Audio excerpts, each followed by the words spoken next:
Kirsty Semenchuk est une étudiante de 18 ans à Sainte-Catherine en Ontario. Elle a reçu le diagnostic d'un handicap visuel à un très jeune âge. Même si ce handicap n'est pas apparent, les défis se sont tout de même présentés de plusieurs façons. La perte de la vue a été un obstacle significatif au niveau de sa capacité à lire et de ses progrès en tant qu'étudiante.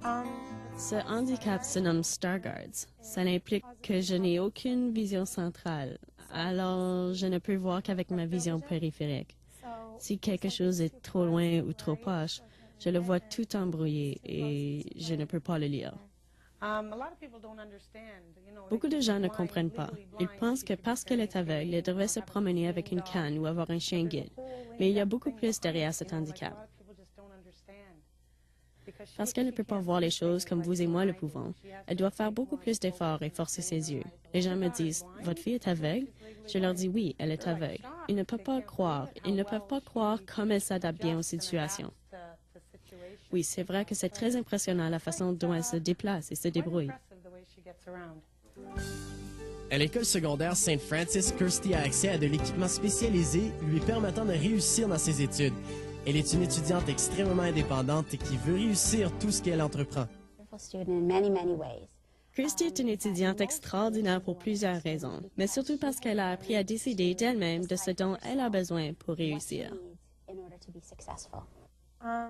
À l'école, on me donne la version des textes en gros caractères pour que je puisse le lire. Puis j'apporte les originaux à la maison pour les utiliser sur mon écran spécial qui augmente la grosseur du texte. Ma concentration n'est pas très bonne. Lorsque je me concentre longtemps sur quelque chose, ça me donne des maux de tête terribles parce que je force mes yeux. Je ne peux pas utiliser le papier ligné avec les lignes bleues parce que pour moi, c'est très difficile d'écrire dessus, puisqu'après un certain temps, je ne vois plus les lignes. Alors mes professeurs me donnent du papier sur lequel ils ont tracé des lignes noires pour que je puisse mieux les voir. Faites tout ce que vous pouvez pour soutenir votre enfant à la maison, mais sachez aussi qu'il est possible d'obtenir beaucoup d'aide au sein de l'établissement scolaire qu'il ou elle fréquente. Nous sommes ici pour rendre plus facile tout ce que nous pouvons afin de permettre à l'étudiant de réussir du mieux qu'il le peut. Kirsty a des buts de carrière et des options d'études postsecondaires bien définies. Elle pense s'inscrire à un programme d'études qui lui permettra de mieux découvrir son intérêt pour le journalisme. Malgré son handicap, elle a choisi une profession qui requiert nécessairement de grandes capacités visuelles. L'amour de Kirsty pour les mots et la passion qu'elle démontre à raconter son histoire sont une force dans sa vie. J'adore écrire et je suis dans un cours de photographie parce que j'aime prendre des photos. Quand je prends une photo, il m'est par la suite possible de la regarder sur différents angles. Or, si je photographie quelque chose ou un objet qui se trouve plus loin, je peux, grâce à la photo, être capable de voir ce qui auparavant aurait été au-delà de mes capacités visuelles. Je pense aussi que je peux m'exprimer mieux lorsque j'écris qu'en parlant. Les choses ont plus de sens si je les écris, elles sont plus claires. Je veux devenir écrivaine, une journaliste. Oui, je veux que les gens puissent lire ce que j'écris.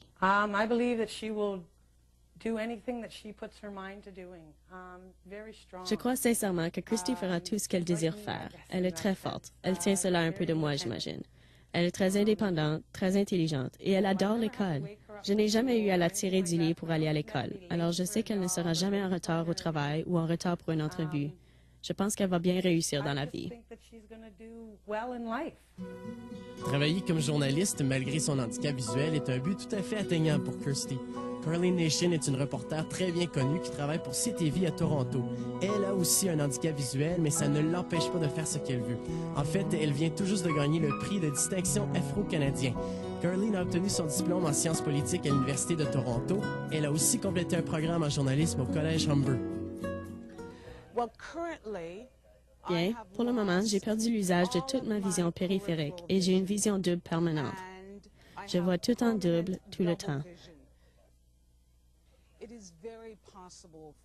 Il est absolument possible pour un étudiant qui souffre d'un handicap visuel majeur de continuer à travailler ou de poursuivre une carrière en tant que journaliste parce qu'il existe tellement de technologies qui peuvent aider ces personnes à accomplir leur travail. Alors, je dirais à n'importe qui souffrant d'un handicap visuel sévère ou étant aveugle de poursuivre cette carrière. Vous pouvez faire tellement de choses. Vous pouvez devenir journaliste à la télévision si vous le voulez. Vous pouvez aussi écrire pour les bulletins de nouvelles en marketing, pour les journaux locaux. ou encore faire de la publicité. Vous pouvez faire tout ce que vous voulez. Ça dépend seulement de votre motivation à poursuivre cette carrière et de votre ambition à réussir. Avec le soutien de sa famille et de ses amis, Kirsty a bien établi ses buts et a surmonté plusieurs obstacles en cours de route. Étape par étape, elle travaille afin d'atteindre les buts qu'elle s'est fixés. Tout d'abord en réussissant bien à l'école primaire. Son triomphe est d'autant plus admirable à cause de son handicap. Lorsque ces étudiants réussissent bien à notre niveau, au niveau primaire et secondaire, c'est une preuve qu'ils peuvent bien réussir tout ce qu'ils entreprennent. À cause de mes yeux, j'ai appris que je dois travailler beaucoup plus fort que les autres afin de faire ce que je veux. Mais si je me concentre seulement sur mon but de devenir journaliste, si je continue d'avancer malgré tout, je pense que ce sera assez facile. Les gens vont toujours vous faire sentir inconfortable face à un handicap ou une imperfection. Laissez-les parler et soyez vous-même. Foncez toujours et je sais que c'est difficile, mais ne laissez jamais tomber.